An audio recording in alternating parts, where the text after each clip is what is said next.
आणि ज्यावेळेस मी आमदार झालो त्यावेळेस बरेच संबंध निर्माण करण्यात आले, काही आपल्यातलेही होते, मी कधी त्या विषयावर बोललो नाही। मी माझं वाक्य त्यावेळेस तुम्हाला सांगतो, प्रत्येक गोष्टीला कामातून उत्तर द्यायचं ठरवलंय। असले फालतू प्रश्न सांगून लोकांना दिशाभूल करायची। आपण राजकारण जर बोलायचं म्हटलं, माझा एक साधा सवाल आहे, आता काही लोक शेतकरी या विषयावर बोलायला लागले। शेतकरी अडचणीत, जिल्हा बँक, दूध संघ। अरे भावांनो, तुम्ही आमदार होते 5 वर्ष, खासदार होते, मग तुम्ही का नाही केलं? हा माझा साधा सवाल त्यांना आहे। तुम्हाला आता शेतकरी दिसतोय, 2014ला तेच सूचना केल्यात, ते राजू देशमुखांच्या विरोधात काय काय बोलले, त्यांचा बाप काढला, त्यांचे 3 पिढ्या काढल्यात। पुन्हा आता अरे माझा बाप काढला तुम्ही, गिरीश महाजनांचा बाप काढला। अरे होय, माझा बाप एक साधा वारकरी आहे, मला बोलायला लावू नका।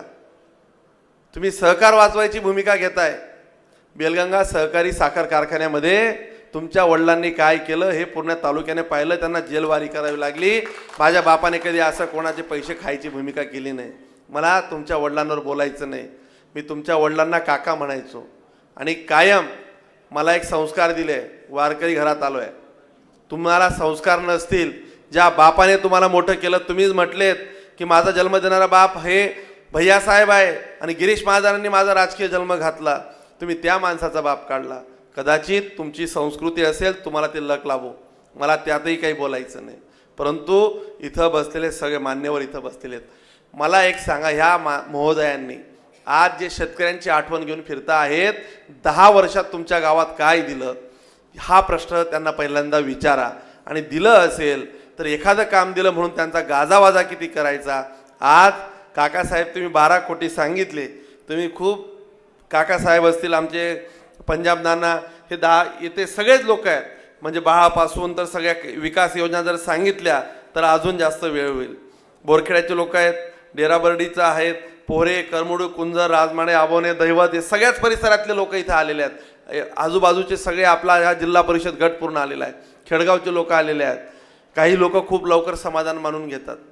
तुम्हाला सांगतो, निधीच्या संदर्भात माझं काही सांगणं नाही, तुम्ही फक्त त्यांना विचारा की मी काय दिलं आहे सत्तेच्या माध्यमातून 2 वर्षाच्या काळात, आणि 10 वर्ष त्यांच्याकडे सत्ता होती राज्यात आणि केंद्रात, त्यांनी काय दिलं आहे।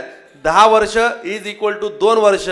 जर 1 रुपयाने ते माझ्यापेक्षा जास्त असले तर त्यांना जरी मतदान केलं तर माझं काही म्हणणं नाही, पण त्यांना पहिले विचारा की तुम्ही काय केलं। आता शेतकऱ्याच्या नावाने, गरिबीच्या नावाने काहीतरी भावनिक आश्वासनं द्यायची, प्रत्येक गावाला 2-2, 4-4 पत्र दिली। अरे आपल्या कार्यकर्त्यांना फसवलं। अरे पत्र निधी किती असतो आपल्याला माहिती असते। हे इलेक्शन आता दिल्लीचं आहे, ज्या वेळेस गल्लीचं इलेक्शन राहील तुमचे सगळे कपडे उतरले जातील, तुम्ही काळजी करू नका, तुमचा सगळा हिसाब माझ्याकडे आहे। अरे कार्यकर्त्यांना फसवलं, दिशाभूल केली, गोड बोलायचं, खांद्यावर हात ठेवायचा आणि तोच खांदा त्याचा कुरळायचा, हे अशा पद्धतीने राजकारण फार दिवस टिकणार नाही। भावांनो, आपल्याला विकासाचं राजकारण करायचंय।